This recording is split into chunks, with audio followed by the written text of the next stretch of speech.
साल 2008 की वैश्विक आर्थिक मंदी तो आपको याद होगी। इसकी शुरुआत अमेरिका के सबसे बड़े इन्वेस्ट बैंकों में एक लेमैन ब्रदर्स के दिवालिया होने से हुई थी।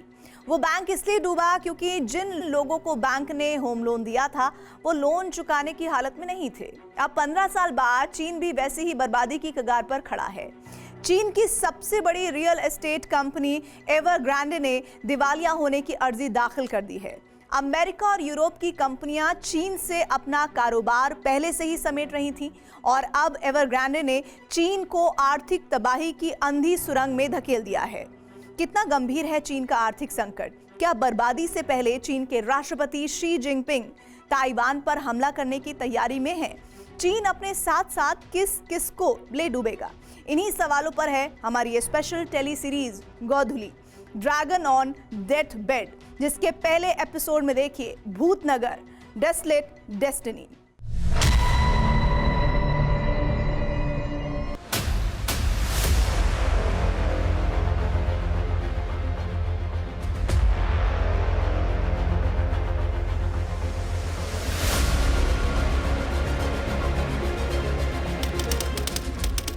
एक अक्टूबर 2023, तियानमेन स्क्वायर, बीजिंग, चीन।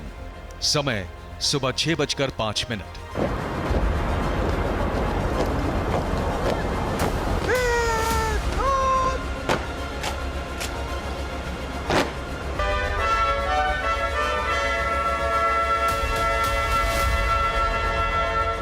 लगभग 3 लाख लोगों की भीड़ कम्युनिस्ट चीन की 74वीं सालगिरह मनाने के लिए तियानमेन स्क्वायर पर थी।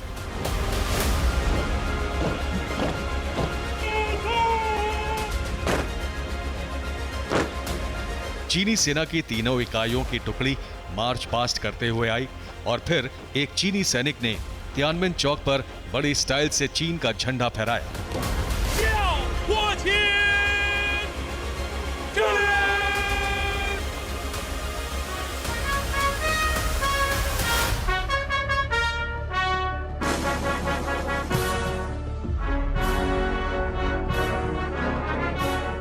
हर साल 1 अक्टूबर को चीन में ये रस्म निभाई जाती है। अमूमन हर 10वें साल चीनी सेना की भव्य परेड और हथियारों की नुमाइश भी होती है, लेकिन इस बार ऐसा कोई प्रोग्राम नहीं था, सिर्फ झंडा फहराया जाना था।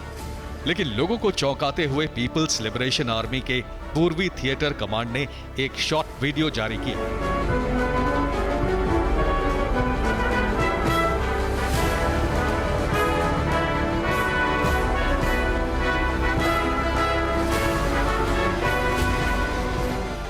Dreams come true on the Fuchun River, चीनी सेना के वीडियो का यही टाइटल था। वीडियो में ताइवान की ओर बढ़ते चीन के युद्धपोत और J-20 लड़ाकू विमानों के साथ तितलियों जैसी पंख वाली 2 लड़कियों का एनिमेशन है और ये संदेश भी कि ताइवान को चीन का हिस्सा बनाने का समय आ गया है।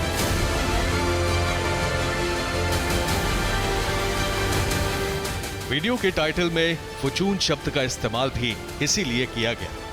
दरअसल चीन के मशहूर पेंटर वांग गांगवोंग ने लगभग 900 साल पहले एक पेंटिंग बनाई थी, ड्वेलिंग इन द फुचून माउंटेन, जिसका एक हिस्सा चीन के म्यूजियम में है और दूसरा हिस्सा ताइवान की राजधानी ताइपे के नेशनल म्यूजियम में। तियानमेन स्क्वायर से कुछ ही कदम की दूरी पर चीन की कम्युनिस्ट पार्टी का हेडक्वार्टर है। शी जिनपिंग का सरकारी आवास भी उसी कैंपस में है। लेकिन पीपल्स लिबरेशन आर्मी के ईस्टर्न थिएटर कमांड ने जब ये वीडियो जारी किया, तब चीन के राष्ट्रपति शी जिनपिंग चीन से बाहर थे। अपना संदेश वो 3 दिन पहले ही दे चुके थे। देश के पूर्ण एकीकरण को साकार करना लोगों की सामान्य आकांक्षा है। ये ऐतिहासिक समय है, इसे कोई ताकत नहीं रोक सकती है। इसके बाद चीनी सेना ने धड़ाधड़ वीडियो जारी करने शुरू किए।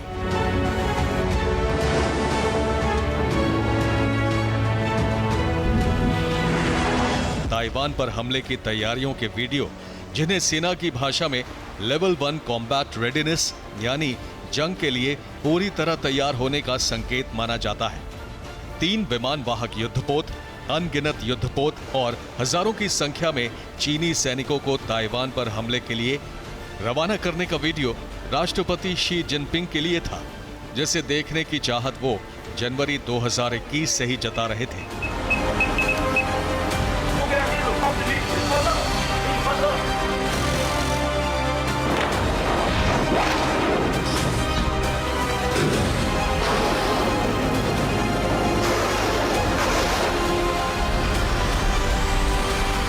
तो क्या चीन अब ताइवान पर हमले के लिए तैयार है?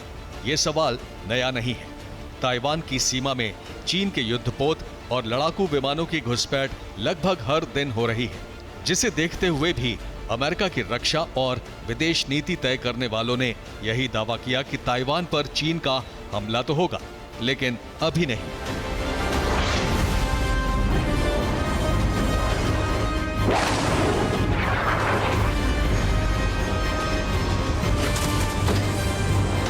I think before the Russian invasion, there was a good chance he would have moved on Taiwan within 2 to 3 years. I think that timetable has been pushed back.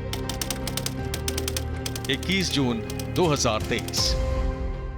The fact that I think certainly Putin, but I think also President Xi underestimated the speed with which President Biden would be able to put together a strong coalition in support of Ukraine, the solidarity of the West in being willing to accept some economic costs to inflict damage on Russia. So all of that, I think, gives pause to the Chinese leadership.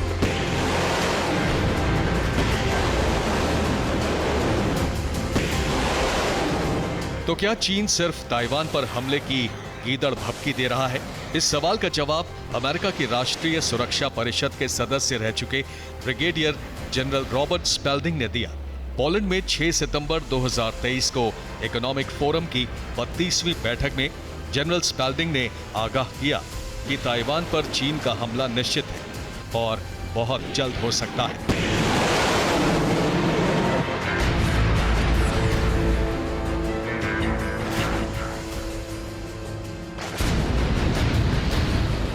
I think as China sees that it's relying less and less on its export-driven economy, it's going to be more and more incentivized to go ahead and invade Taiwan. And Xi Jinping's already said he's going to do that. Robert Spalding ने आशंका नहीं जताई, बल्कि साफ-साफ चेतावनी दी है कि America की उम्मीद से भी पहले ताइवान पर चीन का हमला हो सकता है। इसकी वजह भी उन्होंने बताई, जो पूरी दुनिया के सामने 3 साल से मौजूद है। घोस्ट सिटीज ऑफ चाइना, यानी चीन के भूत नगर, शंघाई से लेकर बीजिंग और शेन्यांग तक पूरे चीन में ऐसे 6 करोड़ से ज्यादा मकान बनकर तैयार हैं, जिनमें या तो कोई रहने वाला नहीं है या फिर इनका कोई खरीदार नहीं है। चीन की सरकार ने 2.5 दशक में पाल पोस कर अपनी जिस रियल एस्टेट कंपनी एवरग्रांडे को अपने विकास का इंजन बनाया था, वो कंपनी ही अब दिवालिया हो चुकी है।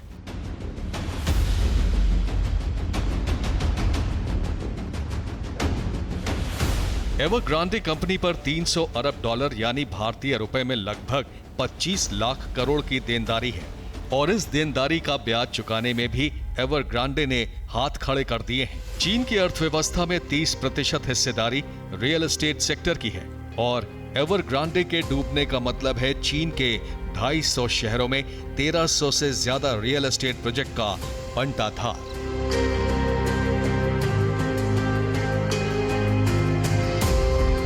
पूरी दुनिया के अर्थशास्त्री मान चुके हैं कि जिस दिन एवरग्रांडे के डूबने का औपचारिक ऐलान होगा, उस दिन पूरे चीन में हाहाकार मचेगा, और उस हाहाकार से निपटने का शी जिनपिंग के पास एक ही रास्ता है कि वो चीन में भावनाओं का तूफान पैदा करें, जिसके लिए ताइवान पर हमला ही उनका पहला विकल्प हो सकता है।